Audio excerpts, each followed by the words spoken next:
What's up, my cat lovers? Welcome back to another episode of the Cat Dad Show. My name is Scott Colby, and I'm a cat dad to Mia and Nomar, who are in heaven, and now to Nico and Milo. In today's episode, we're going to answer the question, do cats reincarnate? And if so, how does that even work? And I certainly don't know the answer, but fortunately, I have somebody here with me who does, Annie Bourke. Annie, welcome. Thank you. Yeah, great to have you here. So I just want to give you a little bit of information about Annie. She's an international best-selling author and international animal communicator, animal medium. That means she has conversations with animals living and in spirit.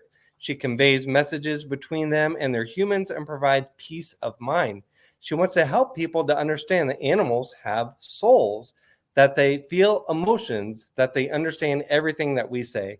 Her recently published third book, Crossing the Bridge to Animal Consciousness, was particularly written to support bereaved animal parents, which I love. I'm definitely one of those. So again, Annie, welcome to the Cat Dad Show. So excited to cover this topic with you because I've heard about mediums and animal communicators, and I don't really know much about it. So I'm going to be learning along with the listeners, and I'm super excited about this. I'm super curious, Annie, can you share how you first discovered your ability to communicate telepathically with cats and other animals? Certainly. And through my conversations with animals and my experiences, I understand that telepathic conversations is something that we can all do naturally as children. And if you look at little kids, they will actually squat right down next to an animal and have an intense conversation with them. And they'll tell you what the animal's saying, but most people don't understand that it's genuine. Something happens as we grow up and we somehow switch off that ability, but it's something that we can reactivate again. I'd always thought that my cats could understand me, and I actually used to say to them, I wish I could speak cat, because I really wanted to know what they wanted to tell me. And at one stage, I had a little ginger and white girl, which is very unusual because most ginger cats are boys. And sadly, she passed away after a short illness. And it made me feel as though I'd missed an opportunity to get to know her on a deeper level. So she's actually the one who inspired me to look for an animal communication course. And I found one, and there was an image of a ginger cat on the website, and it looked exactly like my cat. So I took that as a sign that this is what I was supposed to be doing. And I had 2 cats with me at the time, so they became my very patient teachers because I had no idea what I was letting myself into, and did lots of exercises with them, and they just taught me so much. That was over 12 years ago now, and I've just learnt more with every conversation that I've had. Yeah, that's incredible. And we're going to dive into a lot of different topics, but I'm kind of curious, what inspired you to write Crossing the Bridge to Animal Consciousness, and how has it impacted bereaved cat parents? Okay, so I've actually written 3 books. So the first book was The Bridge to Animal Consciousness, which was part of my mission is to raise global awareness of the importance of animals. So as you said in the introduction, I really want people to understand that animals understand everything that we say and that they're with us for a purpose. So this was my initial book in this trilogy I'm writing called Bridging Animal Consciousness. So it covers a number of different topics, including animal soul journeys. But I really wanted to write the sequel, which is Crossing the Bridge to Animal Consciousness, for bereaved animal parents. I've had to say goodbye to a lot of cats, and I know the devastation that it causes, whether we have a chance to say goodbye to them or if something happens and they end up leaving us when we don't have a chance to say goodbye. And I know the emptiness and the impact of not seeing them around the house when you're used to seeing them in certain spaces. And I know a lot of people don't understand yet that animal souls endure. So when we say goodbye to an animal, they don't exist in a physical presence anymore. Their physical body no longer exists, but they've taught me that their soul endures. So when I have an animal mediumship conversation, I'm connecting with the frequency of that soul on the other side, and we can connect with them at any time. And I want animal parents to know that there is no true separation, that we can always connect with them in spirit and have a conversation and answer their questions. So I've had a conversation with a dog who passed over more than 20 years ago, and it's like having a conversation with you now. It's no different. That energy frequency of their soul is there, and we can connect with them. And then they've taught me a lot about energetic soul visits. And I don't know whether you've experienced this personally, but once our animals have passed over and they've gone through a healing process, they can come back as an energetic presence to visit us and their fur family. So if your cat suddenly starts staring at the wall and you can't see anything there, it's likely that they're picking up that there's an energetic presence there, because they're so sensitive to frequencies that we're not aware of. And I've had people telling me that they've seen their animals running up and down the corridor. Now, to me, logically, that makes no sense, because they don't have a physical body anymore. But somehow they can put one on, because so many people have told me that, and they feel so relieved knowing that it is normal and they're not going crazy imagining that they've seen their cat.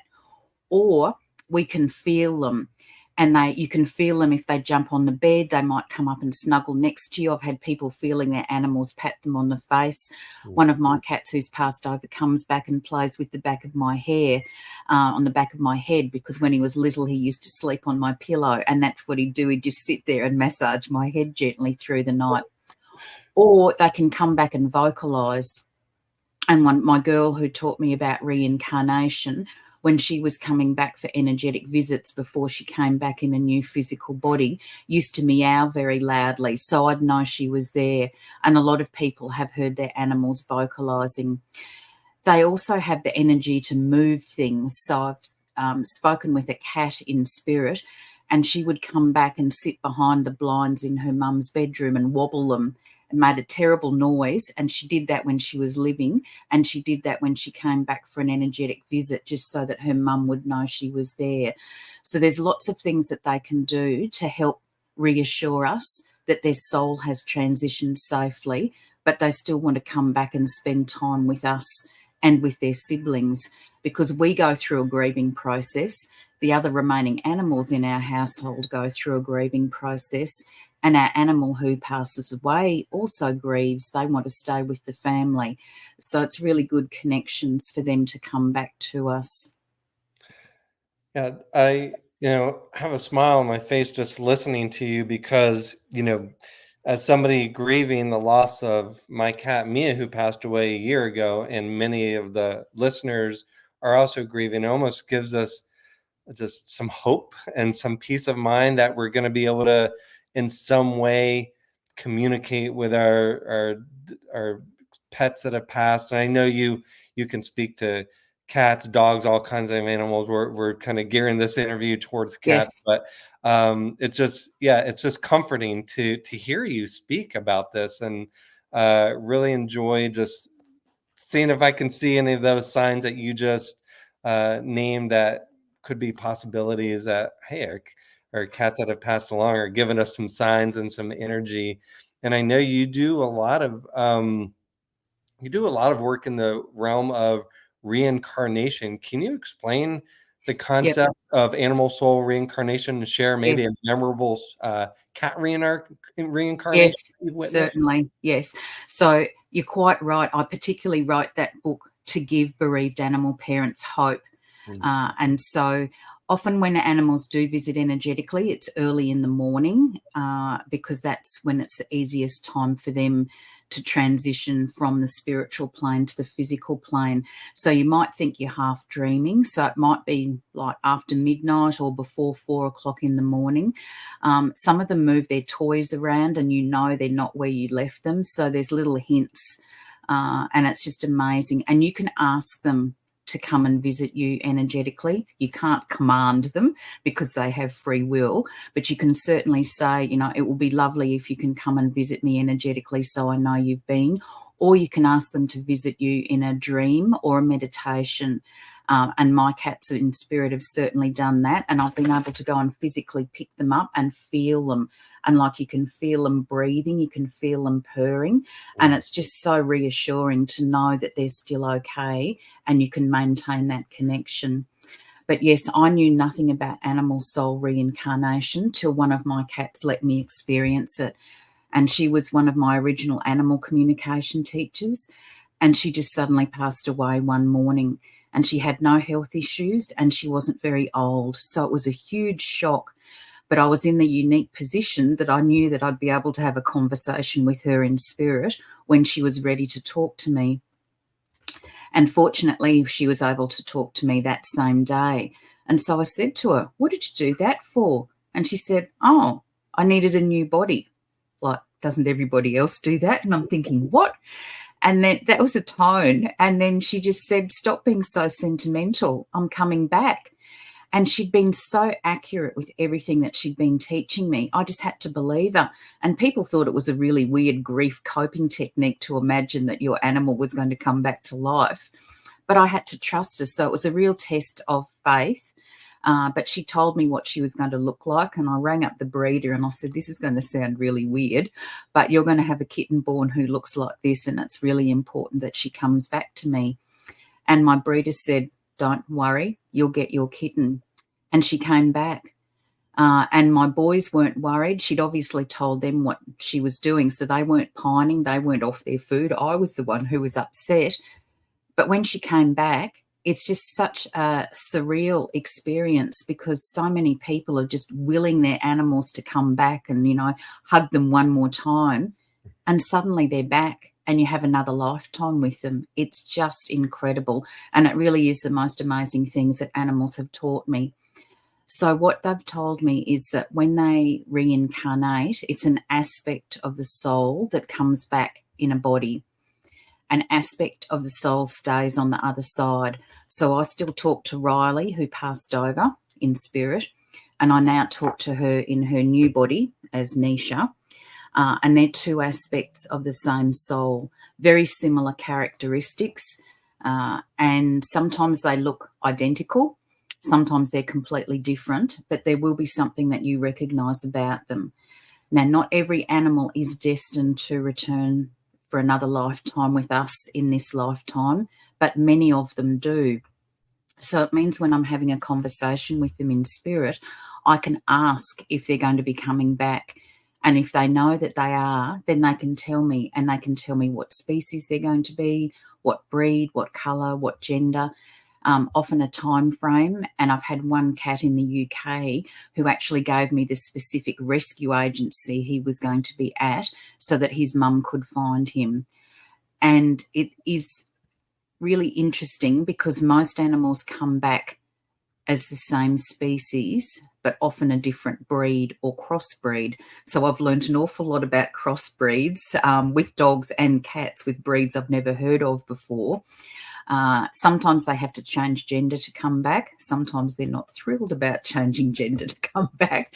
But if that's the body that's the first one available for them to get back to their family, then they do that. And often they will have picked out a new name because when they come back, they're a higher evolved version of themselves because their soul has already had a lifetime here. They've had a soul purpose. They've had soul lessons to learn. And so when they pass over, they integrate those lessons. And when they come back, they have a new soul purpose and new lessons to learn. Now, some of these animals have had multiple lifetimes with us.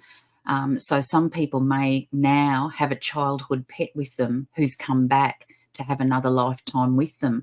And if they're not aware of reincarnation, they won't recognise who they are. They might think there's something familiar about them, but not know why. And sometimes these animals are very vocal because they're trying to tell you who they are. So it's fascinating to me having conversations and finding out what the connections are. And some people feel it, and they actually describe their animal as their soul animal or their heart animal. And so subconsciously they're using language showing that they understand the connection, but consciously they're not aware what it is. And some of our animals have had past lives with us, and some of you listening may not be aware of this. But my understanding and experience with conversations is that some of these souls have had multiple lifetimes in the past, and they may have had a past life as an animal with us, or they may have had a past life as a human with us. And they can actually recall their past lives. We can't. They can. So when I have a conversation, they can tell me that they were, a cat I spoke to recently lived in Liverpool in the UK with mum in the 1700s and was a human child and had 5 siblings, and her name was Alice. So this is the kind of information they can give me in a conversation. It's just incredible. And for people who might be skeptical about the fact that animal souls can reincarnate, I've had experiences with animals where they give me information where there's no possible way I could know it apart from the animal putting that information in my head. And I now know that some of these animals are so intelligent that they give me what I now refer to as a code word, because it means nothing to me, makes no sense with the conversation, but it means something significant for the parent, and they know beyond a doubt I'm definitely talking with their animal. So one of the cats in spirit I was speaking to that was going to reincarnate, and she'd chosen to come back as a dog, which is quite unusual. Often usually they come back as the same species, but she was determined. I'll show you, I'm going to be a dog. She was determined to come back as a dog, and she told me she was going to be a terrier. And then partway through the conversation, she said, tomatoes. And I'm thinking, why is a cat telling me tomatoes? And so I said to her, can you elaborate on that, please? And she said, no, it's a test. And I thought, okay. And then I thought, I wonder whether she wants to eat tomatoes as a dog when she comes back. So I Googled, is it safe for dogs to eat tomatoes? And apparently, yes, it is. As long as it's very ripe flesh, they only eat a small amount and no stems or leaves. On this website page is a picture of a terrier with a bowl of tomatoes. And this is about 2 minutes after she's told me she wants to come back as a terrier. And I thought, wow, there's confirmation. So I shared the story with mum, and I sent her the link so she could look at this picture of the terrier with the bowl of tomatoes. And she said, oh, Annie, tomatoes are my favourite thing. I eat them every day, and my cat knows that. That's my cat telling me that it's her talking to you. And, it's just, again, amazing that they can send these little messages to their humans so that their humans know that they have transitioned safely and that they're definitely communicating with them. And so I've just had so many experiences now with animals telling me that they're going to be coming back. And that's why I've partly written this book with lots of the real life stories with my clients. And there's lots of cat stories in there where they've told me who they're going to come back as. So descriptions of the body, the time frame, colours and that kind of thing.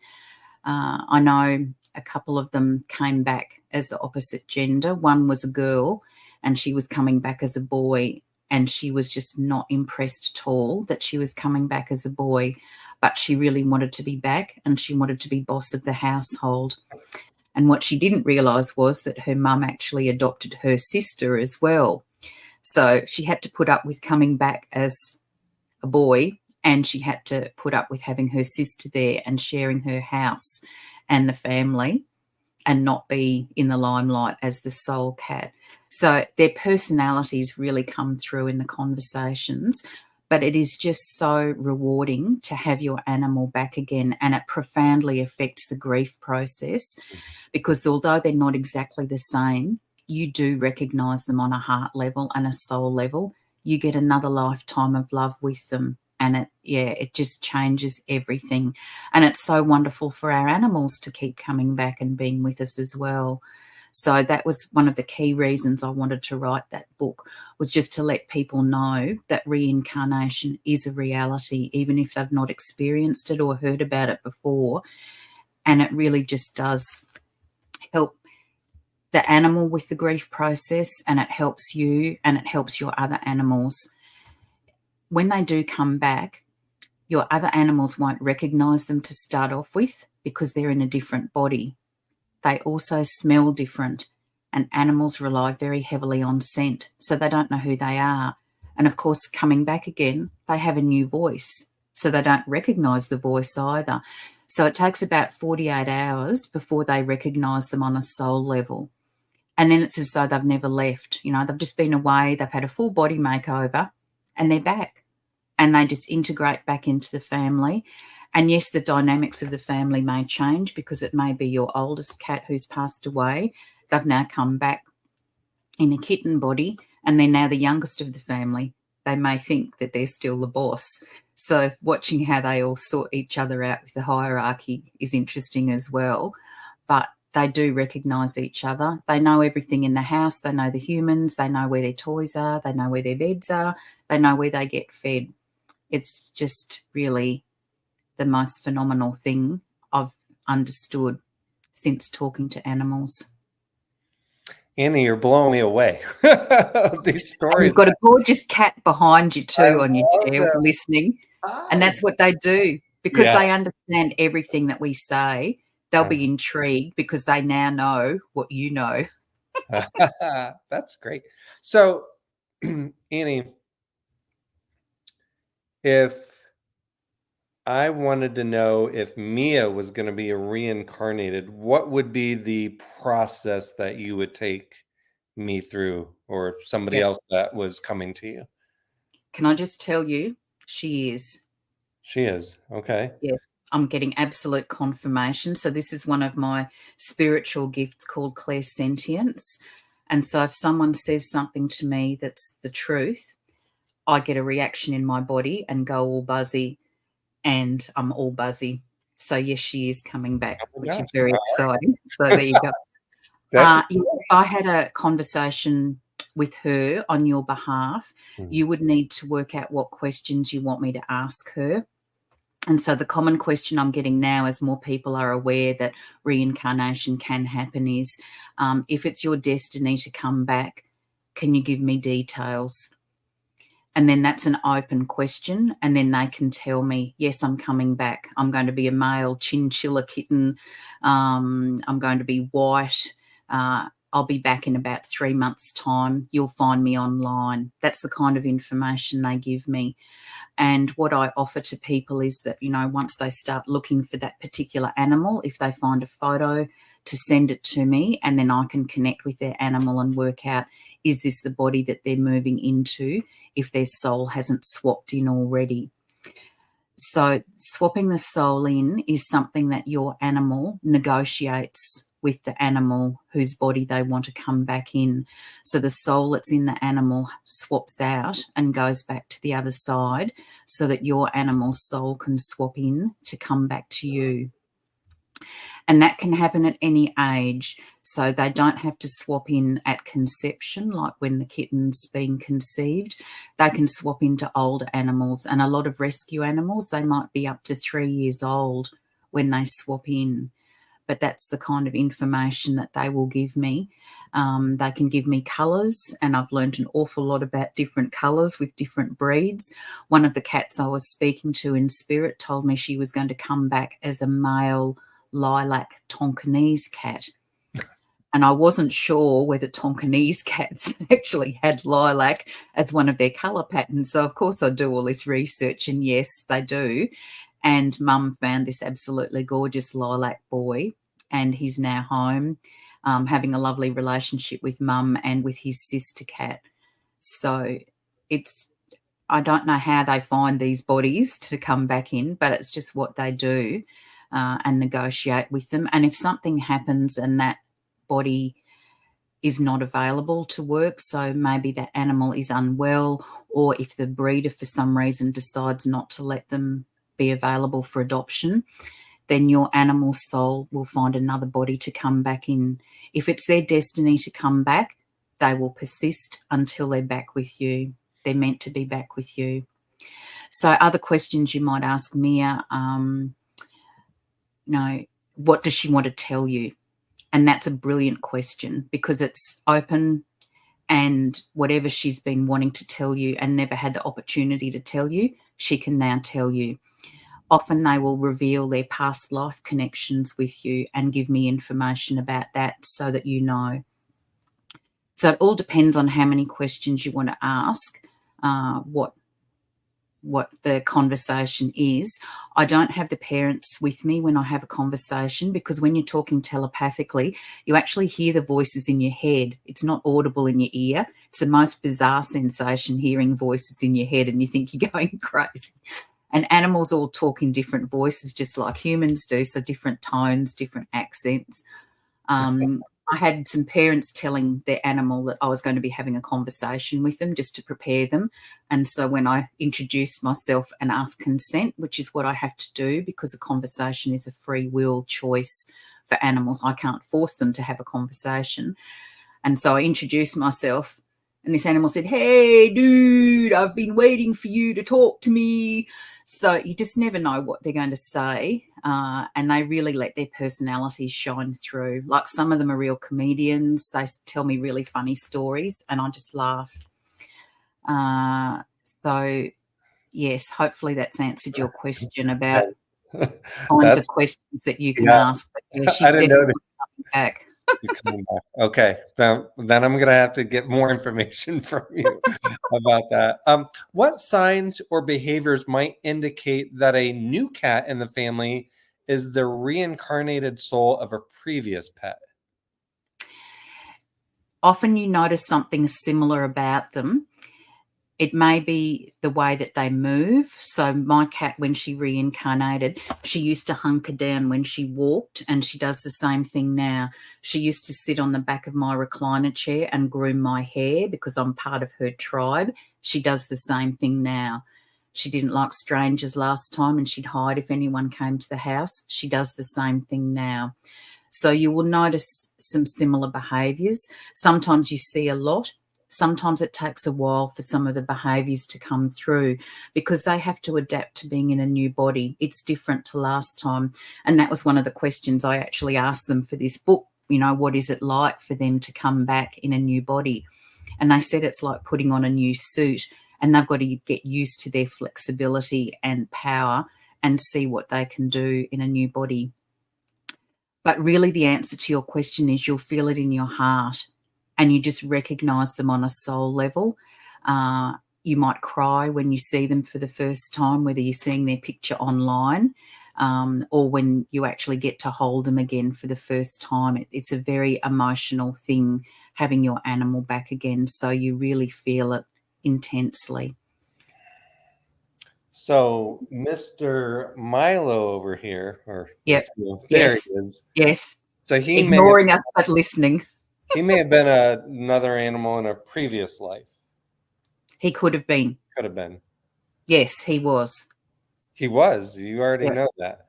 Yep, I'm going buzzy again. Okay. And Nico over here could have been an animal in a previous life. Yep, He was. both of them. Yeah. But we Both don't know. of them have been animals before. Oh my gosh. And that's the thing. Some of them may have had multiple lifetimes. One of my cats showed me, and that's one way they can communicate as well. They can actually show you images or little video snippets. Somehow they put that in your head, so it's not just verbal. They can communicate with images. And he showed me an image of us at the Great Pyramid in Egypt thousands of years ago. So he's shown me and told me that our souls have kept reconnecting over thousands of years. And he's had some human lifetimes with me, and he's had some cat lifetimes with me. So in Egypt, he was an Abyssinian cat, and he's shown me that. So, yes, so I spoke to a pair of sister cats in spirit, and they'd both been horses in a previous life with their mum. And they were able to give me the details about that, what breed of horses they were and when that lifetime was. So they don't have to have been cats in a previous lifetime. One of the cats Were you a horse, Milo? one of the cats I had a conversation with showed me that he was a pink and black pig with his human dad in the Midwest Americas, and in the 1800s. And when I did the research, the Midwest America opened up in the 1800s, and pig farming was one of their agricultural practices. When I told Dad all of this information, he said, "My parents are pig farmers." And like there's all these synchronicities that happen. Like there's just no coincidences. Like, you know, seeing that image of the terrier with the bowl of tomatoes, things just happen and you get signs. I don't want to leave Nomar out. My other cat Yes, that passed yes, in away spirit. a few Yes. years ago, Mm-hmm. to see if he is going to be reincarnated, or maybe he already is.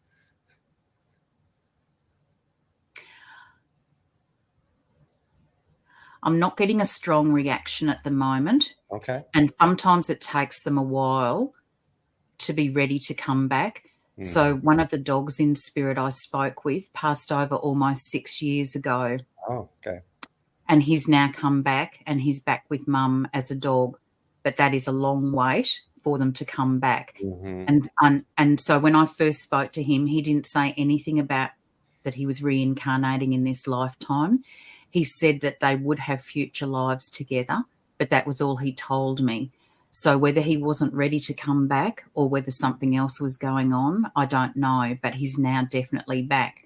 And he was able to tell us all the details so that mum would find him and exhibiting all the same behaviours that he did last time around. So I'm only getting a slight buzz with no mask, so I think he's not ready to give information about that yet. Okay. Nomar, come on, You buddy. gotta wait. It's been almost 5 years. Okay. Well, thanks for that information. Annie, what advice do you have for cat parents who are hoping to reunite with their pet's reincarnated soul, but they're not really sure where to start? What should they be doing? Okay. So you can talk to your animals all the time verbally and they understand what you're saying. So whether they're in spirit or whether they're physically with you now, they will understand and hear you. So you can ask your animal in spirit for a sign if they're going to be coming back. And it's interesting because one of the dogs I've had a conversation with has had 3 lifetimes in a row with his mum in this lifetime, and he's about to come back and have his 4th lifetime with her as a dog. And he's told her a name to consider. And this name just keeps appearing randomly in all sorts of places. It was written on a piece of paper that floated into a memorial garden for an animal that one of my friends found. She doesn't know the dog, but she knew the story. It appeared as a name of a restaurant. It was embroidered on someone's hat. It appears as a clue in word puzzles. It's just quite bizarre, but they can get signs through to us. Or you might just suddenly start thinking about them very strongly and they are trying to send you a message. So what I do when I have a conversation with an animal, when someone wants to find out about them, I need to get photos of them. So I want to see their face with their eyes open, like you can see of my boy Tierney on the banner behind me, and their name, because I introduce myself to them and I ask permission to have the conversation, and I explain that you have questions that you'd like them to answer and would they be happy to answer them. And as I said, it is a free will choice for them, but I've had no domestic animals refuse the opportunity to answer their parents' questions, because it also gives them a chance to pass on their personal messages to you as well. And, you know, as I've said, it can be very quick when your animal reincarnates, and sometimes you do have to wait years. And I don't understand all the information about why that happens yet. I get told bits of information at a time and I have to understand them and integrate them, and then I can write about them and share that information. So if Nomar is planning to come back but it's not just quite time yet, then he will let you know closer to the time. He's making me wait a little bit longer. Yeah. Good things are worth waiting for. I had to do the same, like when my boy cat passed away that had been with me in Egypt. It took him a long time to find a body to come back in. The first body that he tried, that didn't work out, so he had to wait and find another body. So whereas my girl who taught me about reincarnation, her soul came into the kitten body when it was conceived, and she was back quite quickly. It was only a matter of months from when she passed away to when she was back again. So it's very variable. So there's no easy answer to your question, unfortunately. Yeah, thanks. No, that's good information. So I've put together a resource to help people move through their pet loss grief. If you're interested in it and you're watching, just type the word grief in the comments and I'll make sure to get it to you. Have you ever wondered what profound spiritual connection humans and animals might share?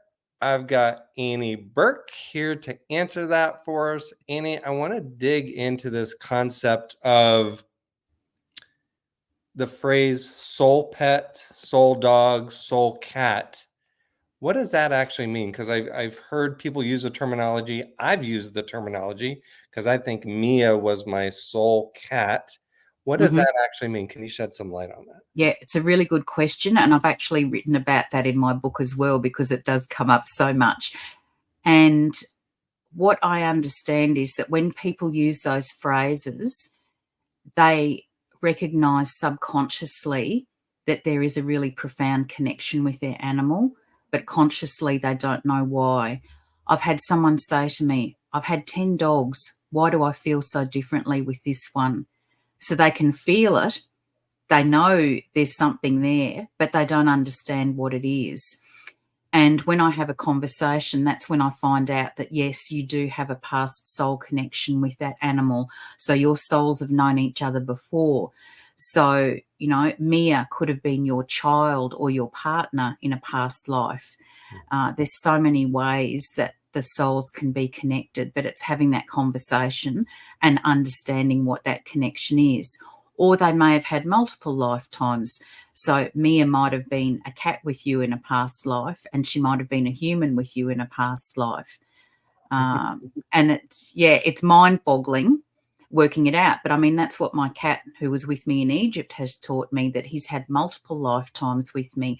And that's what I understand now, that we must have some kind of soul contract where we agree to keep reincarnating with each other and supporting each other through multiple lifetimes. So I think the animals that I've got with me now are healers. Animals take on roles with us. So they might be a healer, they might be a teacher, they might be a guardian, or they can be a combination of all of those. So my cats are definitely teachers and healers, and some of them are guardians as well. And so they can support our soul purpose because they know what our soul purpose is and they know what our soul lessons are. And so they can teach us. Once we can communicate with them telepathically, then they can teach us. So when I wrote this book, my cat on the front cover, the one that taught me about reincarnation, actually dictated the introduction to the book. And then my cat, who's on the banner behind me, told me a whole number of topics that I needed to include in the book, because he knew the power of the words in there to help activate awakening in people who are going to read it. And he explained that animals can help us accelerate our spiritual development, our spiritual evolvement, and certainly expand our conscious awareness. And then he dictated the last chapter. And it's just fascinating because the way they talk, people have no idea. I have people saying to me, it's a dog, it knows no and walk, and that's about it. And I'm here to tell you otherwise. So one of the things he said was, a key learning that animals want you to recognize is your connection with source or God, whatever you term it, nature, and each other. Everything living consists of energy and vibrational frequency, and everything living is connected. There is a living consciousness of interconnectedness, even though you don't understand that you can consciously connect. So many people don't understand yet that you can communicate with animals and have profound conversations that change your lives. And that's all part of that soul connection that you're referring to as well, that there's a purpose that that animal soul is with you, and it's working out why they're with you. And once you understand that, then that just profoundly changes your relationship with them as well. You get to know each other on a much deeper level. And certainly with me now, being able to talk to my cats telepathically compared to the cats that I've had earlier before I could talk, the relationships are very different because they can tell you what they want when they want to, and you can ask them questions and get answers to all sorts of things. And I'm just so curious about this whole story about soul journeys and why the animals are with us, and understanding more about their deep spiritual connection with us. And that's partly the question that you've asked about the soul animal or the heart animal. It's that recognition of that soul in that body, whatever they've been in a past life, we recognize and feel that love connection with them. Yeah, and I think with like Nomar and Mia, I felt a strong bond with both of them. Nomar passed away first, and then Mia, her last 2 or 3 years, she had some illnesses. Yep. And so especially in that last year where I felt like I'm her caretaker 24/7, and I rearranged like my life around that, but I was more than happy to do so because I just wanted the absolute best for her. And it was just that bond of taking care of her when she was sick, trying to make her as comfortable as possible, that I felt our bond just tightened even more. And I thought it was beautiful. Yeah. They really respond to that because they're actually healing us behind the scenes and doing a lot for us energetically that we're not aware of. One of the things they do, they actually help evolve our heart, which is one of the key lessons we need to learn in our experience in life. And they help us to experience unconditional love. You know, you can't say to an animal, love me. It's just something that they innately do. And there's so many things about having an animal's presence with you that helps with your healing. So that, you know, being in an animal's presence, they can help reduce your stress levels and your production of stress hormones. They increase your production of happy hormones. They can lower blood pressure, reduce the risk of stroke. They help avoiding isolation. So for people on their own, having an animal is just a godsend because it means they have a purpose. They've got to get up in the morning and feed the animal. If it's a dog, they've got to go and take it for a walk. They have to socialise, interact with other animal parents. There's also research being done about cat purring. So the frequency of cat purring actually helps with bone healing. And I can attest to that because I fractured my shoulder quite severely a couple of years ago. And one of my cats, who has the loudest purr in the family, knew, and she just spent a lot of time purring directly over my shoulder, and I got a lot of movement back very quickly. So it's just incredible how attuned that they are to our health and our emotional well-being. So they can do things to make us laugh when we're feeling unhappy, to cheer us up. So that they're giving us a lot of healing, and it's really lovely to be able to reverse that. And I've been in the same position with one of my cats, and I just said, you know, I'm happy to look after you as long as you want to be here. I don't want you to stay just for my sake, because sometimes animals don't want to leave us, and they might stay a bit longer than they should have just because they really want to keep supporting us. And I said, but you just need to give me a sign and let me know when it's your time to go. And that was something I had to learn as well, that it is an act of love to let our animals go when it's their time to go. I hoped that he would be able to pass on his own, but he wasn't able to, so I had to get assistance to help him pass over. But that's what he wanted. And you can do all sorts of beautiful things as a ceremony to honour them. He loved crystals and essential oils and Reiki, so we did a little session of that before it was his time to pass. I've spoken to a vet who does a home euthanasia service, so you can actually have your animal at home with your other animals there so they know what's going on. It's important you explain to them what's happening to the animal, and why they can't see them anymore. They need to have that information to help with the grief process as well. And it's really hard because you're grieving. If you've got other humans in the family, they're grieving. Your animals are grieving. Your animals will know that you're sad and will be trying to cheer you up, but they also need to have support as well. So it's just a tough time for everyone. But there are some things that we can do to help travel through that grief journey to make it a bit more bearable.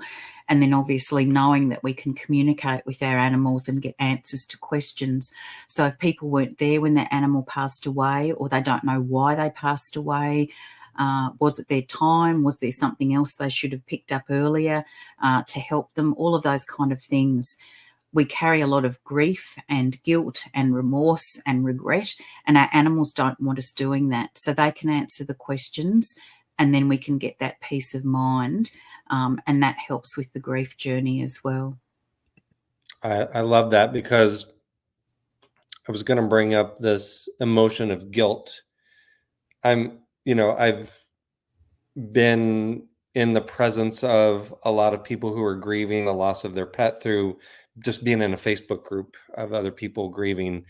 And it seems like guilt seems to be that most common emotion that people are feeling, like, whether the animal got hit by a car, or they didn't do enough to save them, or whatever the case may be. And I felt it with the passing of Nomar, my first cat, because he didn't have a diagnosis of any illness, and he just kind of suddenly started to decline. And a couple days later, it seemed like we had to make that decision to say goodbye. And then afterwards, of course, I'm playing the guessing game, like, gosh, Yep. did I do enough? Maybe Yep. I could have gotten a second opinion, or just let's let him be for a couple more days and see what happens. And the guilt is tremendous, and it could be crippling for years. And it seems like if we can communicate with them like you do, they can reassure us, right? Absolutely. And they don't want us feeling those emotions either. They know that we're acting out of love. We're making the decisions based on what we're told. No animal has told me that they didn't agree with the decisions that their family made on their behalf. Some animals have actually told me that, if it didn't happen then, they knew that they were due to pass away like within a couple of weeks, and it was actually a relief to be out of pain. So they don't want us feeling guilt. And, it's easy to play the blame game and, what if, what if, what if. I spoke to one dog in spirit whose family was still feeling a lot of guilt and regret about, could they have let him have a longer quality life if they'd picked up something wrong with him earlier. And when I spoke with him, he told me he'd had a blood clot. Now, he knew that it was something random, nothing that the parents could have done to prevent it. He didn't hold any grudges against them. And that gave them so much peace then, knowing that it was out of their control and it was just something that had happened. And that's, again, how the power of a conversation can really help, because you get answers to questions, and you know that your animal is okay. And yeah, it can just let a lot of those emotions that are just eating you up, affecting your sleep, affecting your health, affecting your quality of life. You can just let all of that go and know that your animal is safe, and get reassurances about their love for you and their gratitude for how you cared for them. Are you missing your cat on the other side and you want to get a message? And do you know what signs to look for? So we've got Annie here. I know we touched on this before, but would love to maybe go over this again, because I know some people, especially the people that are maybe recently have lost their pet, and they just want to know what signs to look for that their pet may be trying to communicate with them. You mentioned dreams, and that's the one that I've had. Mia's come into my dream. Well, Nomar has as well, but more recently, Mia, I remember just a very vivid dream of her. And the thing that I loved the most was she was well. She was running, like, her last few months, her mobility was really poor. And in the dream, she was well. She was jumping, she was playing, and like, it was so vivid. And then I woke up and I was like, I thought Mia was alive still. Yep. But, And that's real. And that's what I want you to know, that what you felt and saw is real. So she's letting you have that experience to know that she's okay on the other side. And that's what happens, that once they transition, they go through a healing process. So whatever physical ailments they had, mobility issues, diseases, not being able to breathe, chest pain, all of that kind of stuff, that all gets healed. And I see images of them just like that, running around like young kittens and young puppies. I've spoken to a rhino who passed away, and he was just charging across the field as though there was nothing wrong with him. So, and it's beautiful that they can come back like that. So in dreams and in meditations, and you can verbally invite them to come and visit you. I was going buzzy when you were telling me that story about Mia visiting you. So I know she definitely came back to do that, which is just lovely. And you can just say, look, I'm really missing you. I'd love you to come back in a dream or a meditation or an energetic visit when you can. And it's up to them to come back and see you when they can. But as you said, that just gives you so much peace and joy to have that connection with them again and physically see them, physically feel them, physically hear them. And as I said, I've had that with some of my cats now, and I can pick them up and hold them. I can hear them purring. I can feel their body vibrating as they're purring and as they're breathing. And it's just so calming and reassuring that they can come in and do that. So signs in the house, they can move things around. One of the dogs that came back was sitting on his favourite cushion, and he said Mum would see an indent in the cushion where he was lying, and she did. They can move their toys around, so you can go to bed knowing that, everything's okay, but when you wake up, there might be a toy sitting in the middle of the floor that definitely wasn't there when you went to bed. So someone's obviously been moving something. They can create quite a lot of energy when they come back for a visit. So someone's dog who came back jumped on the bed with such force that 2 pillows fell off the bed. And another lady's dog came and visited her through her doggy door and nearly scared her to death because she could hear the doggy door going bang, bang, bang, bang, bang, can't see anything. And she used to tease the dog all the time. So this is the dog getting revenge, teasing Mum coming back for a visit. That mum, when the dog is around, all her hairs on her arms stand on end. So that's a sign for her that the energy of her dog is around her. She's actually sensitive to that and can feel it. And as I said, if your animal in spirit comes back, your other animals will be aware. They're really sensitive to presences that we can't sense or see. And they normally just stare at something intensely like the wall, and you're thinking, what's so interesting on the wall? You can't see anything. And it's because they're picking that up. I had to speak to a young cat who was showing some very strange behaviours. And it turned out that his brother cat in spirit was visiting, but he didn't recognise it as his brother. He must have been a very young soul and wasn't aware that souls in spirit could come back for a visit. So he's actually scared of his brother until we worked that all out and explained it. And then he was absolutely fine. So they have to adjust to it as well.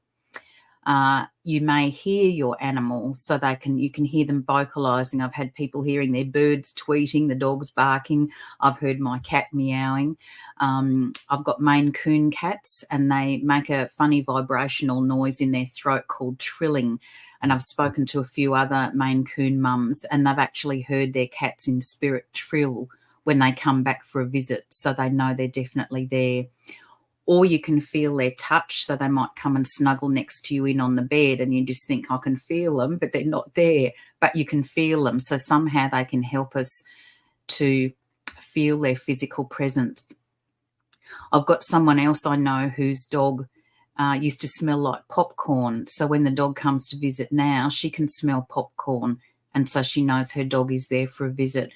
So they're very creative with how they let us know that they're spending time with us. And they do love spending time. Often they come back and just, they're on the bed with us, watching us when we're sleeping. They just want to check that we're okay. But it's just that thing that we just invite them. We don't expect them. We don't command them. But we just let them know it would be lovely if they could come back and be with us and comfort us. What a gift you have, Annie. I want to be able to communicate with the afterlife animals, but also the ones that are still here. My friend Lori, her cat Remy, Remy will be making all kinds of sounds, and Lori's like, what do you want? I fed you, I played with you, I petted you, and I have no clue what you're saying. It must be amazing to be able to communicate with our cats that are here as well. Gosh. Yep. And often with those animals, when you've done all those things and they're being very vocal, they're trying to tell you something. And I've had conversations with cats like that, and it's because they've had a past life with you and they want you to know who they are. They want you to recognize the soul in the body. And once you know, then they can relax because you know, and that changes your relationship again. And I've spoken to a cat like that. Mum said he was being very vocal and she didn't know why. And he'd changed some of his behaviour in the house, so he wasn't very happy about something. When we had the conversation, it worked out that it was actually her son who died prematurely. So he was very young when he passed away, and he'd come back in a cat body. And it was really interesting because when they met him, they were in a pet shop and they weren't actually looking for a pet. And her son, who was born after the first son passed away, said, "We need to take this cat home." He didn't know why, but he could feel that connection. And when we had the conversation, we worked out why. So the cat knew about the brother and has a very close bond with the brother, but also a very close bond with mum. So after we had the conversation, the cat stopped vocalising as much and all the behaviour went back to normal. He could just relax and just really enjoy having that longer relationship with mum than he did the first time around. So you just don't know what's going on and why they're wanting to tell you something. And, yeah, just getting the answers really helps them and it helps you. Yeah. Annie, let's kind of begin to wrap up. I want to ask you kind of maybe one final question, then maybe we can share some resources. But how do you mentor cat parents and animal professionals to develop their own skills in telepathic communication with cats? Great question. So I actually offer a mentorship program where I work with animal parents and animal professionals to master the different facets of telepathic communication. So as we talked about earlier, animals communicate verbally. They can communicate visually, so by sending us pictures or videos. They can also send us feelings and emotions. So in the mentorship program, I do exercises with all of these different kinds of activities so that the parents and professionals can master those with their animals. So we work one-on-one and work with 2 living domestic animals. So if people don't have 2 domestic living animals at the moment, they can work with my cats, and my cats have now worked with a few clients and they're just absolutely loving it. We do mentorship sessions fortnightly and we do it live. So it's on Zoom. You don't have to have the animal there, but we're just connecting with them and asking questions and receiving answers. And we just do progressively more complex questions and conversations. And during the course, we actually do some mediumship conversations. So we connect with animals in spirit. And so by the end of that, you can talk to your animals, you can talk to other people's animals, you can do what I do, going to zoos and talking to animals there because not a lot of people go and talk to them. And you can also connect with animals in the wild. So telepathic communication is how animals talk to each other within their own species and also between species. And it just, what they tell you will change your world. It certainly changed my world, knowing that they know so much and that they can teach us so much and help us so much. That's incredible. You can go to a zoo and talk to all the animals there. Oh, yeah, they my just love it. I've only had 2 animals at zoos who didn't want to talk to me. One was an iguana and he just sat there and he didn't want to say anything. And I have to respect it. You know, if they don't want to talk, I can't force them to talk. And one was a peacock and he was a bit freaked out that a human could talk telepathically. And he was going, "Who's saying that? What's going on? This has never happened before." You could just feel the tension in him, the poor thing. So I said, "Look, I'm really sorry. I didn't want to stress you out." I just left him and I just kept walking and talking to other animals. But they are just so funny. And I was talking to a koala at a zoo and he spent the whole time looking away from me. He was listening and he was talking. And I said to him at the end, "Would you mind turning your head around so I can take your photo, please?" And his head just very slowly turned around and he looked at me. So, yeah, they know exactly who's talking to them. They're quite funny. Well, I know you're in Australia, but you need to come over to Tennessee here and we can go to a zoo together. I bet it's Yep. Oh, look, it's so much just what they do. And like I was at a zoo in the UK and it was a really hot day, which is unusual for the UK. And all the lions were lying down in the shade. And I thought, I really want to see the lions. So I connected with the male, and I said, look, I've come all the way from Australia and I'd really love to see you. Would you mind putting your head up so we can see you?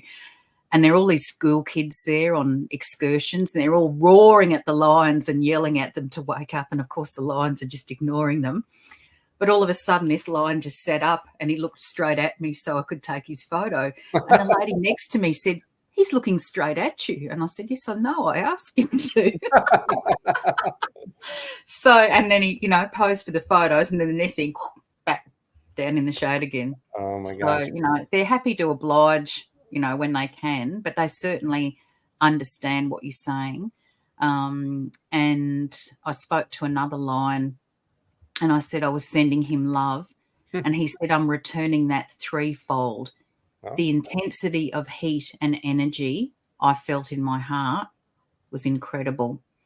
So, some of them are really powerful healers, and they just love the opportunity to talk to humans and, have conversations and let you know what's going on in their world. They love being asked questions. They love sharing their wisdom.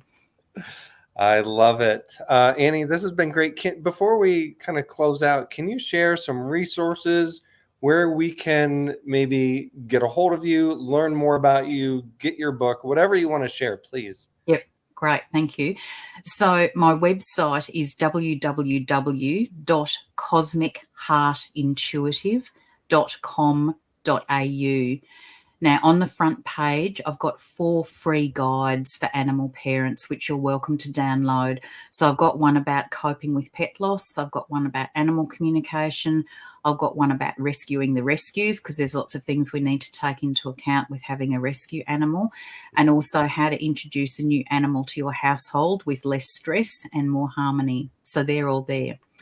My books, and I've got 3 books. So I've got my 2 animal books and my book about spiritual awakening. For those of you in Australia, you can contact me directly and I can send you the books. For everyone outside of Australia, you can purchase the books through your local Amazon shop. Now, I also offer free online masterclasses for animal parents every month about all sorts of different topics. So I've talked about reincarnation, coping with bereavement, how to understand your animal, soul secrets animals have shared with me, lots of different topics, animals and healing. So I advertise those on social media, so Facebook, LinkedIn, Instagram. If you look up Annie Bourke, Bourke, you'll find me. And I also offer animal conversations, which we've been talking about. So whether that's with an animal who's living or in spirit, I do offer packages where we can talk to 2 animals and ask questions and share them between them. And my animal mentorship program, which we've just been talking about, where you can learn how to talk with your own animals, living and in spirit. So the easiest way to contact me is by email, and that is chintuitive@bigpond.com. Or you can message me on social media or send a message through my website. So lots of different ways to connect. I also have a YouTube channel, and I've been recently loading lots of the reincarnation stories so that people understand firsthand what animal parents experience going from heartbreak to happiness, with that journey of understanding that their animal is coming back again, and the reunions and how they feel. And it's really powerful. It's wonderful for our animals as well as for us to have that reunion.